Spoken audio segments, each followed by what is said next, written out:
Salam uşaqlar, bugün mən sizə alkanlardan metanın müxtəlif temperaturlarda parçalanmasından alınan məhsulların yadda qalmasını asanlaşdırmaq məqsədi ilə belə bir texnika öyrədəcəm. Və bu texnika sizin çox köməyinizə çatacaq. Belə ki, baxın, burada görürsünüz ki, metanın 3 müxtəlif temperaturlarda, dərəcələrdə alınma məhsulları var. Məsələn, 550-600 dərəcə parçalandıqda əmələ gətirir C2H4 və hidrogen. İndi bunu necə yadda saxlayırsınız?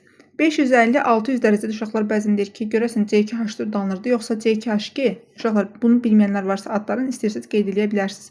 C2H4-ün adı etendir, C2H2-nin adı isə asetilendir. İndi yadda qalma texnikası necədir? Temperatura fikir verirsiniz. 550-600 dərəcə. Neçə rəqəm görürsünüz? 1, 2, 3, 4, 5, 6. Deməli, sizdə karbon və hidrogen atomlarının cəmi 6 olması lazımdır. Baxın, C2H4-də 2 karbon atomu, 4 hidrogen atomu. Yəni, ümumidə 6 atomdur. Deməli, sizdə 550-600 dərəcə parçalanmasında C2H4 alınacaq və hidrogen alınacaq. İndi 1000 dərəcə parçalanmasında da yalnız karbon alınır. Bunu necə yadda saxlayırsınız? Baxın, 1000-də görürsünüz ki, 3 sıfır var. Yəni, sıfır nə deməkdir? O təkdir. Yanında heç bir şey yoxdur. Karbonda sərbəstdir. Yanında hər hansı bir hidrogen atomu görmürsünüz. Ona görə 1000 dərəcədə parçalandıqda yalnız karbon atomuna çevrilir və hidrogen alınır.